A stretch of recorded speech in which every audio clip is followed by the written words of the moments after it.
Hi, I'm Katie O'Day. I'm the author of the Visual Activity Sort. Thanks so much for coming to AOTA Inspire and visiting the virtual booth.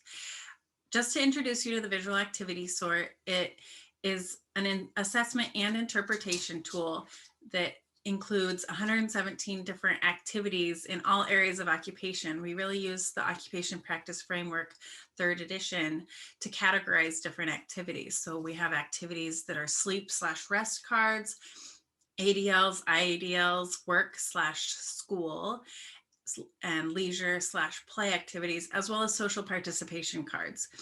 And we have 6 different ways that you can ultimately sort the cards if you're looking to get data. And the first main one I like to use is the interest sort, which gathers an idea of whether a client likes an activity or doesn't like an activity.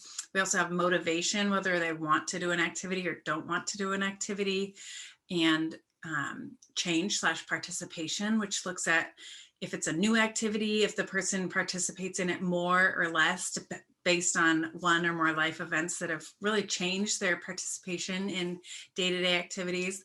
We also have an emotion sort, a pain sort, and an ability level. So we're looking at, is it an activity that requires a lot of help from somebody else or not so much? Within the visual activity sort, it comes in a kit like this, and you get a folder with a manual and multiple forms inside. The forms look like this. This is the motivation sort, but they all ultimately look about the same. And we have an area to build an occupational profile for the client. And within it, we want the individuals to rank the activities. Regardless if they like the activity or don't like the activity, let's rank them based on what activities they want to do better and how important they are to them. And once the client ranks the cards, then the idea is that the clinician would work collaboratively with the client to create long-term and short-term goals that your therapy is going to be based around.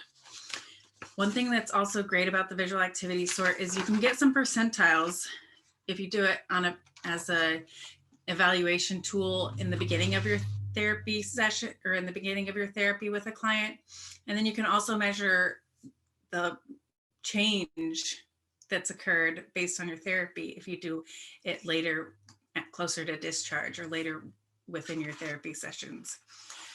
I really think this is a very valuable, useful tool. It's very occupation based and very client centered, which is definitely something that not all tools are.